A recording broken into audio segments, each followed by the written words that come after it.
प्रिय मित्रों, हर हर महादेव।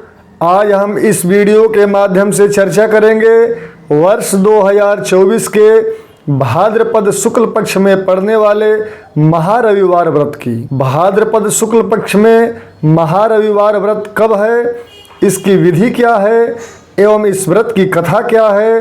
वीडियो सर्वाधिक ज्ञानप्रद एवं समस्त व्रतधारियों के लिए बहुत ही उपयोगी है, इसलिए इसे संपूर्ण अवश्य देखें एवं अपने मित्र बंधु बांधवों में इस वीडियो को शेयर अवश्य करें, जिससे इसका लाभ उन सबको प्राप्त हो सके। अगर हमारे चैनल पर आप नए हैं तो चैनल को सब्सक्राइब कर बेल आइकन अवश्य दबा दें, ताकि आने वाले हर नए वीडियो की जानकारी आपको प्राप्त हो सके। तो आइए इस पावन महीने के पुण्य प्रदायक वीडियो का शुभारंभ करते हैं। इस वर्ष 2024 में भाद्रपद शुक्ल पक्ष में पड़ने वाला महारविवार का व्रत 15 सितंबर को है। रविवार भगवान सूर्य के लिए प्रशस्त दिन माना जाता है। जीवन में सुख समृद्धि उन्नति ऐश्वर्य लक्ष्मी एवं समस्त शत्रुओं से सुरक्षा के लिए रविवार का व्रत सर्वश्रेष्ठ माना जाता है। रविवार का व्रत करने व कथा सुनने से मनुष्य की सभी मनोकामनाएं पूर्ण हो जाती हैं एवं जीवन में मान सम्मान यश कीर्ति धन संपत्ति तथा उत्तम स्वास्थ्य की प्राप्ति होती है। अब हम चर्चा करेंगे रविवार व्रत पूजन विधि के बारे में। भगवान सूर्य का व्रत एक वर्ष 30 रविवार अथवा 12 रविवार तक करना चाहिए।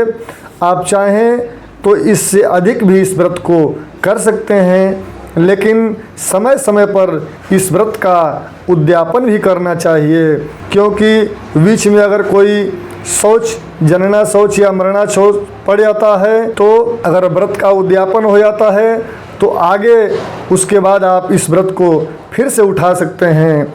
इससे जो है व्रत में पुष्टता आती है, ताकत प्रदान होता है, भगवान सूर्य की असीम कृपा प्राप्त होती है।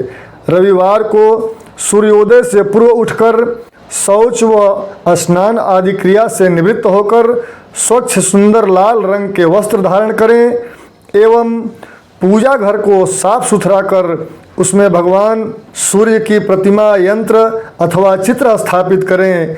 इसके बाद विधि विधान से पाद अर्घ आचमन कराकर वस्त्र धारण करावें।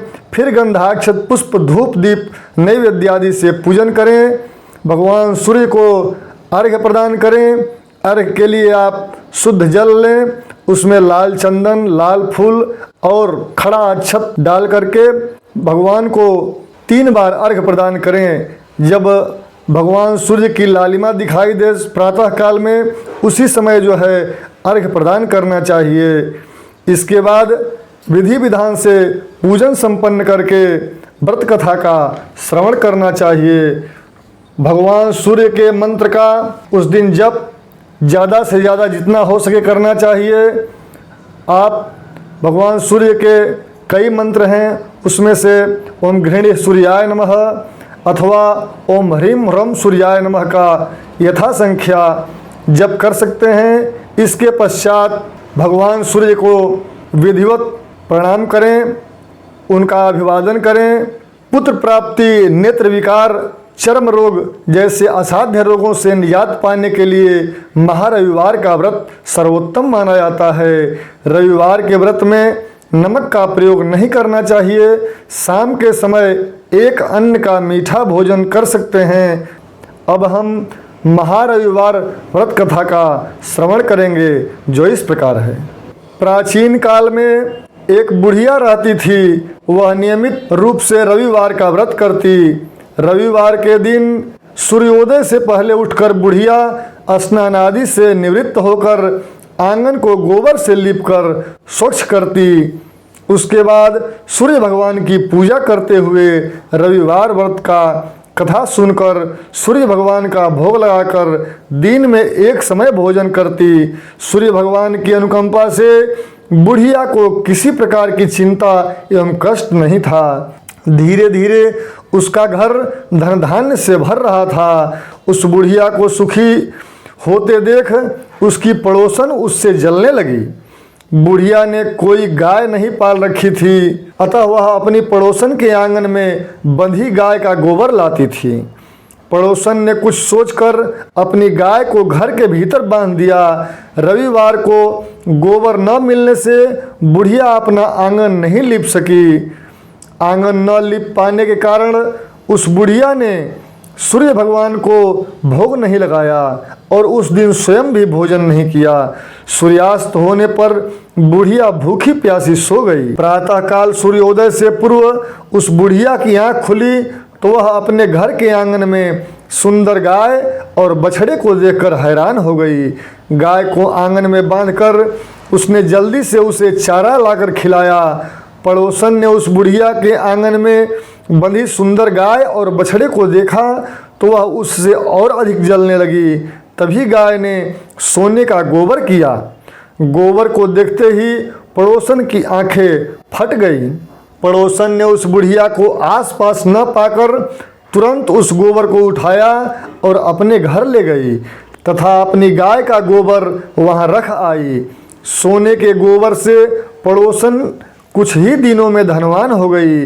गाय प्रतिदिन सूर्योदय से पूर्व सोने का गोबर किया करती थी और बुढ़िया के उठने से पहले पड़ोसन उस गोबर को उठाकर ले जाती थी। बहुत दिनों तक बुढ़िया को सोने के गोबर के बारे में कुछ पता नहीं चला।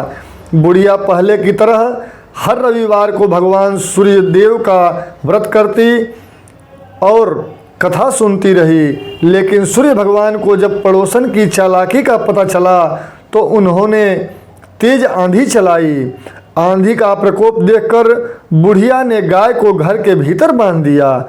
सुबह उठकर बुढ़िया ने सोने का गोबर देखा, उसे बहुत आश्चर्य हुआ। उस दिन के बाद बुढ़िया गाय को घर के भीतर बांधने लगी।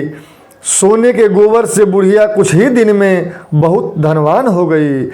उस बुढ़िया के धनी होने से पड़ोसन बुरी तरह जल भूनकर राख हो गई और उसने अपने पति को समझा बुझाकर उसे नगर के राजा के पास भेज दिया। सुंदर गाय को देखकर राजा बहुत खुश हुआ। सुबह जब राजा ने सोने का गोबर देखा तो उसके आश्चर्य का ठिकाना न रहा। उधर सूर्य भगवान को भूखी प्यासी बुढ़िया को इस तरह प्रार्थना करते देख उस पर बहुत करुणा आई। उसी रात सूर्य भगवान ने राजा को स्वप्न में कहा, राजन, बुढ़िया की गाय व बछड़ा तुरंत लौटा दो, नहीं तो तुम पर विपत्तियों का पहाड़ टूट जाएगा, तुम्हारा महल नष्ट हो जाएगा। सूर्य भगवान के स्वप्न से बुरी तरह भयभीत राजा ने प्रातः उठते ही गाय और बछड़ा बुढ़िया को लौटा दिया।